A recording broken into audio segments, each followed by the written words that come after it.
Asia cup کی سب سے بڑی جیت پاکستان نے اپنے نام کر لی۔ پاکستان نے ہانگ کانگ کو عبرتناک شکست دے ڈالی اور 155 رن سے اس مقابلے کو اپنے نام کر لیا۔ آج کی اس ویڈیو میں ہم آپ کو ہائی لائٹس بتانے جا رہے ہیں۔ ایسے ہائی لائٹس کو سننے کے لیے، دیکھنے کے لیے ویڈیو کو آخر تک لازمی دیکھتے رہیے گا۔ ویڈیو کو لائک اور چینل کو لازمی سبسکرائب کیجیے گا۔ محمد رضوان نے 57 بالوں پہ 78 رنز بنائے اور جس میں ان کے 4 چوکے اور 6 چوکے اور 1 چھکا شامل ہے۔ بہت ہی اچھی اننگز کھیلی۔ بابر اعظم کی ناکام اننگ، 8 بالوں پہ 9 رنز، 1 چوکا شامل۔ فخر زمان کے 41 بالوں پہ 53 رنز جن میں ان کے 4 چوکے اور 2 چھکے شامل ہیں۔ خوش دل شاہ 15 بالوں پہ 35 رنز، 5 چھکے شامل۔ بہت ہی اچھی اننگز کھیلی۔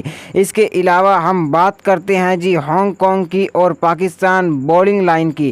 پاکستان نے کافی اچھی بولنگ کروائی۔ شاداب خان نے کافی اچھی وکٹیں حاصل کی، جس کے بعد شاہنواز زہانی نے بھی کافی اچھی بولنگ کروائی۔ اس کے ساتھ ساتھ آپ کو بتاتا چلوں کہ نسیم شاہ نے کافی اچھی بولنگ کروائی۔ انہوں نے مکمل 2 اوور کروائے جس میں ان کو 7 رنز لگے اور انہوں نے 2 وکٹیں حاصل کی۔ شاہنواز زہانی نے 2 اوور پھینکے، 7 رنز دیے اور 1 وکٹ حاصل کی۔ افتخار احمد نے 1 اوور کیا، 3 رنز دیے۔ حارث رؤف نے 1 اوور کیا، 6 رنز دیے۔ شاداب خان نے 2.4 اوور کیے، 8 رنز دیے، 4 وکٹیں حاصل کی۔ محمد نواز نے 2 اوور کیے، 5 رنز دیے اور 3 وکٹیں حاصل کی۔ بہت ہی اچھی اننگز کھیلی اور اس مقابلے کو اپنے نام کر لیا۔